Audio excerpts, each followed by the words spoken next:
Hello les gens, on se retrouve aujourd'hui pour une nouvelle vidéo et on commence tranquillement par un petit time-lapse de la démolition du plafond dans la cuisine et dans le salon. Alors cette fois-ci c'était bien plus simple qu'à l'étage. Souvenez-vous, il y a quelques vidéos, on avait vraiment galéré pour enlever le lambris. Là c'était des petites poutres, des petites planches avec un peu de plâtre dessus, 2 épaisseurs de plâtre, donc clairement c'était hyper simple. Donc on y va tranquille, avec son petit marteau, on tape, on tire, on s'en prend un peu dans les yeux, mais c'est pas très grave, et c'est parti.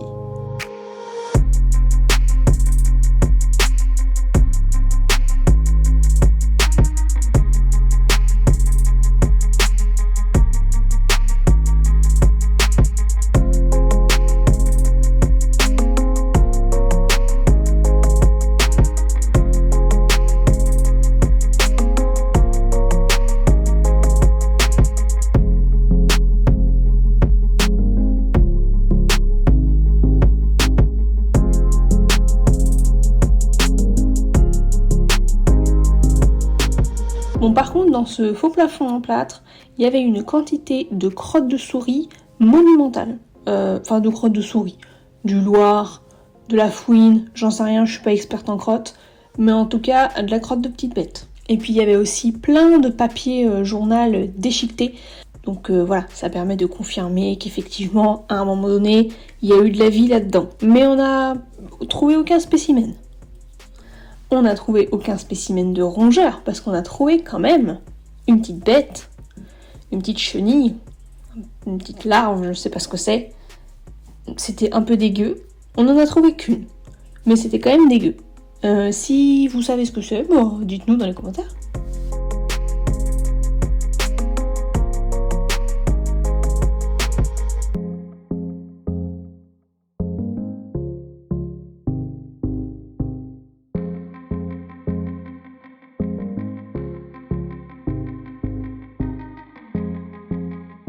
Et pendant que je fais ça, forcément Thomas, il charbonne aussi. Lui, il est en train de déblayer les gravats de la démolition des cloisons du salon de la semaine dernière, qu'on n'avait pas inclus dans la vidéo de la semaine dernière. Donc vous voyez, ça chevauche un peu. Mais voilà, il travaille. Il a fait tout ça tout seul. Chiant, mais bon, c'est fait. Et le pire, c'est que moi, au fur et à mesure qu'il déblaye les gravats, j'en rajoute. Je continue à gratter le plafond et ça continue à tomber, donc ça n'en finit pas pour lui.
Mise en position, évaluation du travail à accomplir, réflexion, abandon du joueur français.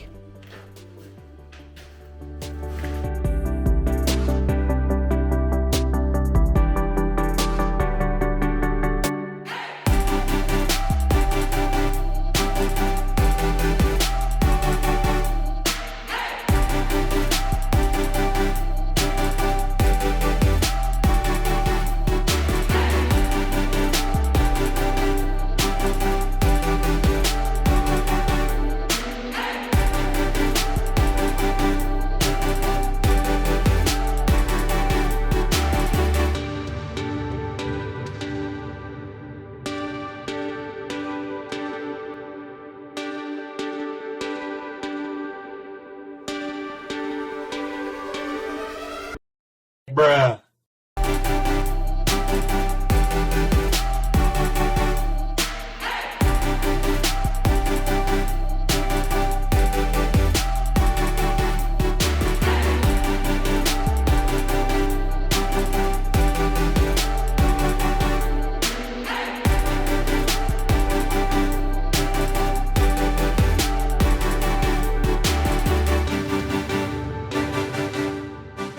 Vous voyez quand je dis que les timelines se chevauchent? Bah vous pouvez me voir derrière Thomas en train de construire le couvercle du puits. Et ça, vous m'avez vu le faire dans la vidéo de la semaine dernière.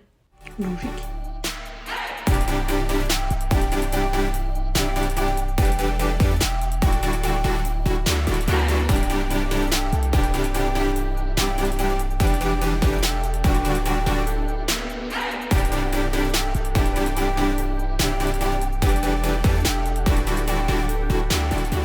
Bon bah et puis une fois que Thomas a terminé, bah il peut se joindre à moi et on continue à démonter le plafond ensemble. Alors pourquoi on s'est arrêté de travailler sur le plafond en attendant que Thomas ait terminé de nettoyer? C'est parce que avec tous les gravats, j'arrivais plus à avancer avec mon escabeau, donc il fallait absolument nettoyer avant de continuer. Bon, vous pouvez remarquer qu'avec Thomas, on n'a pas du tout la même technique. Moi j'y vais doucement, tranquillement. Et Thomas, lui, il y va comme un gros bourrin, mais en même temps, c'est lui qui a raison, hein, parce qu'il va beaucoup plus vite que moi et c'est beaucoup plus efficace. D'ailleurs, quand j'étais en train d'éditer, forcément je mets en accéléré et pour moi tout seul, j'ai mis en x18. Et quand Thomas arrive, si je laisse en x18, on voit même pas ce qu'il fait Thomas. On voit même pas ses mouvements tellement il va vite. Du coup, j'ai été obligée de baisser. Et puis juste pour le kiff, je vous mets un rush en temps réel pour que vous voyez ce que ça donne quand on travaille pour de vrai, sans l'accélération. Et vous allez voir, c'est beaucoup moins fun.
Bon bah du coup on loupe le plus intéressant, le plus satisfaisant, le moment où on termine d'enlever ce plafond, mais on n'avait plus de batterie et on s'en est pas rendu compte.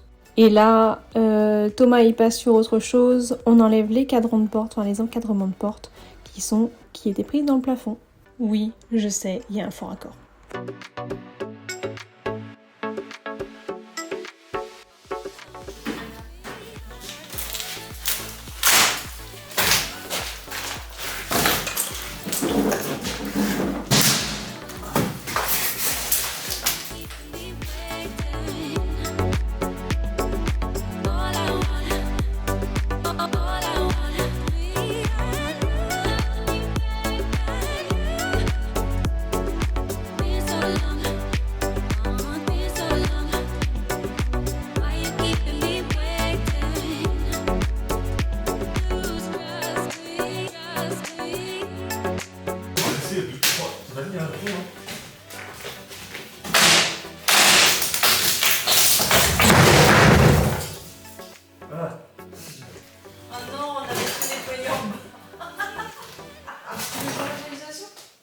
matin, enfin, en début d'après-midi, on a une entreprise d'escalier qui est venue et qui a pris les codes, tout ça, pour commencer à prévoir un escalier, puisque la trémie, enfin il va falloir commencer maintenant à réfléchir à une trémie, et donc ça, il faut savoir quelle taille d'escalier on va pouvoir mettre, donc je vais vous montrer un petit peu ce qu'on compte faire. L'escalier, il commencerait à peu près ici, il monterait jusqu'au mur, et au mur, quart tournant, et on monte jusqu'ici. Donc on aurait une trémie potentiellement tout ici, peut-être même un petit peu ici. Ça m'inquiète un peu, parce que forcément, plus la trémie est grande, plus on grignote sur les chambres à l'étage. L'espace en haut est pas immense, donc ils m'ont dit qu'ils feraient un retour dans une semaine à peu près. Donc j'attends de voir, mais ça me stresse un peu. Alors depuis, j'ai effectivement reçu les plans de l'entreprise d'escalier et j'ai réussi à faire des plans de la maison qui sont tout à fait convenables avec cette taille de trémie. Donc voilà, plus d'inquiétude. Ensuite, on n'a pas beaucoup parlé ce week-end. On est venu travailler jeudi, vendredi, samedi, mais on n'a pas beaucoup parlé parce qu'à chaque fois, on n'était pas seuls, il y avait ma mère. Et on n'est pas hyper à l'aise de parler quand ma mère est là, enfin quand quelqu'un est là. Donc, on a enlevé tout le plâtre qu'il y avait, enfin le plafond en fait, qu'il y avait dans la cuisine et dans le salon. Donc on se retrouve avec des grosses poutres. Je pense qu'on va faire appel à un menuisier. Charpentier? Menuisier charpentier? Un menuisier, je ne sais pas. Faut qu'on se renseigne sur internet. Pour venir faire évaluer les poutres, voir si elles sont suffisamment en bonne santé, voir aussi si elles sont suffisamment dimensionnées, parce qu'elles sont peut-être dimensionnées correctement pour il y a 100 ans, avec les aménagements d'il y a 100 ans. Mais est-ce que nous, avec nos aménagements, avec nos meubles, tout ça, avec la salle de bain, est-ce que ce sera suffisant? Je sais pas. Donc on va faire venir un menuisier. Voilà ce qu'on a fait. Et puis maintenant, du coup, on est un peu dans le flou parce que tant que l'escalier n'est pas déterminé et que le maçon nous a pas dit si nos plans étaient réalisables en termes d'ouverture, on peut pas trop se projeter sur les plans qu'on a fait de la maison. Et donc du coup, on peut pas trop avancer. Enfin, en tout cas, on est cantonné à des postes de démolition. Après, il y a encore pas mal de démolitions, hein, mais c'est vrai que c'est pas évident parce que on est un peu dans le flou, on sait pas trop où on va. C'est un peu le flou. C'est sûr que quand on regarde des vidéos YouTube, ça a l'air évident, genre tu passes de ça à ça, et après tu fais ça, et après tu fais ça, et voilà. Et en fait, quand t'es dedans, on avance un peu à tâtons. Donc, les postes que je peux faire maintenant. Ici. Donc quand on a enlevé les... Comment ça s'appelle? Les encadrements de porte, enfin les châssis de porte, on a vu que le châssis était directement sous le carrelage, enfin en dessous, enfin il allait plus loin que le carrelage, et on voit que potentiellement il y a juste une couche de carrelage, et puis après on ne sait pas trop ce qu'il y a en dessous, mais ça pourrait valoir le coup de taper un peu avec le burineur pour voir si si on ne peut pas décaisser un peu pour gagner un peu d'espace pour mettre notre chauffage au sol. Clairement, si c'est la croix à la bannière pour enlever tout ça, on va pas forcément le faire, mais bon, si ça part facile et que c'est juste des gravats à évacuer, c'est chiant, mais en vrai, pourquoi pas. Pour le burineur, on a acheté ça, donc c'est la marque Works. Jamais entendu parler. Je sais pas du tout si c'est de la bonne qualité. On l'avait ouvert l'autre fois juste pour voir ce que ça donnait. Ça me terrifie cet engin.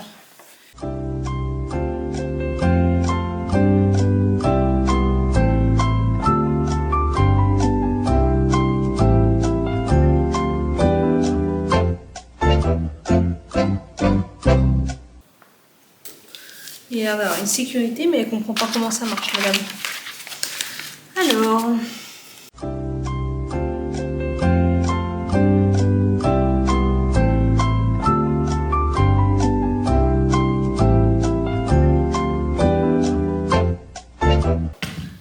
Allez, c'est parti. J'ai ultra peur. Alors, la dame est protégée. La bête est branchée. Oh, ça va. Je sais pas trop ce que je suis censée faire.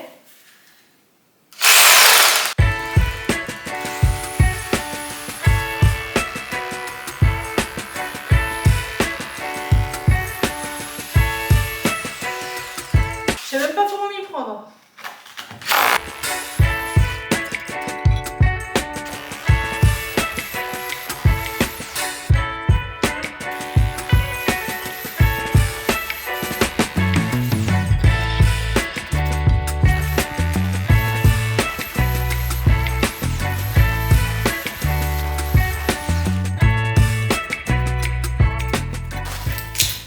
Ok. Ma satisfaction est assouvie. Donc, on a le carrelage forcément, de type carrelage, c'est plus simple. Et ensuite on a une dalle. Mais la dalle, clairement, elle est épaisse comme ça. Bah, c'est assez granuleux en fait. Ça n'a pas l'air très solide, c'est pas très compact en fait. Vous voyez?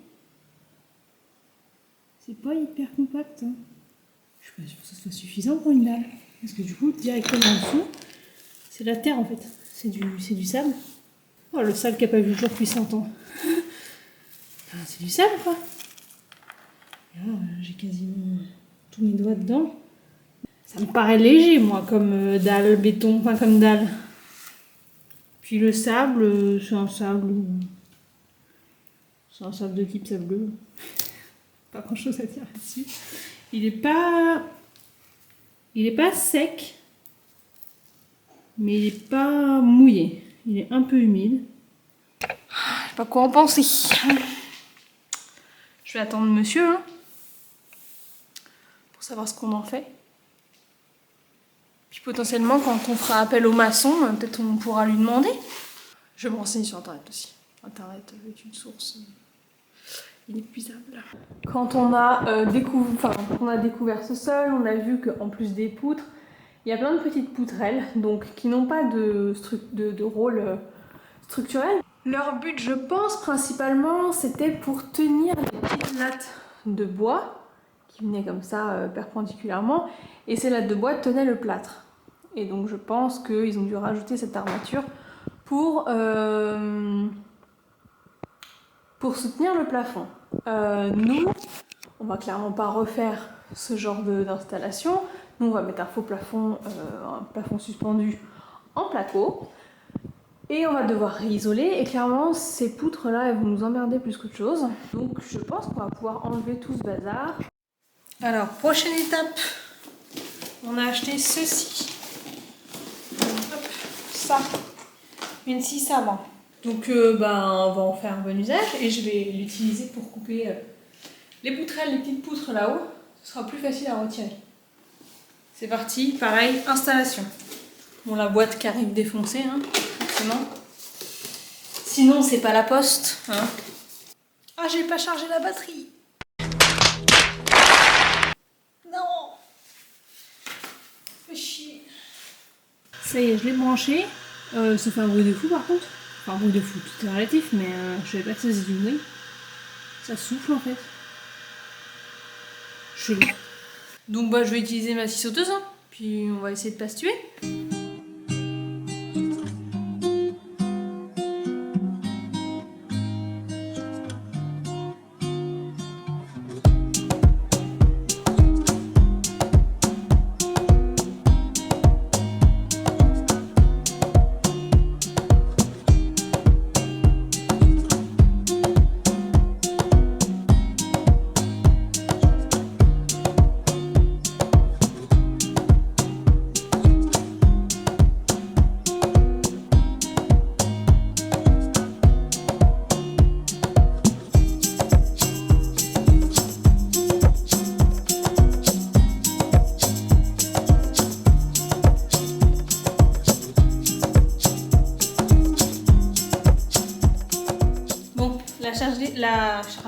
batterie. La batterie est chargée, je vais essayer la machine.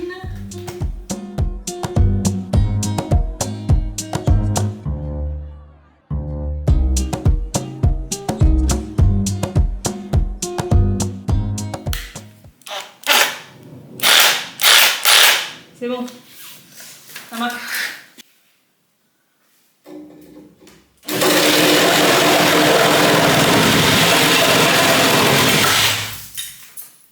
Super rapide.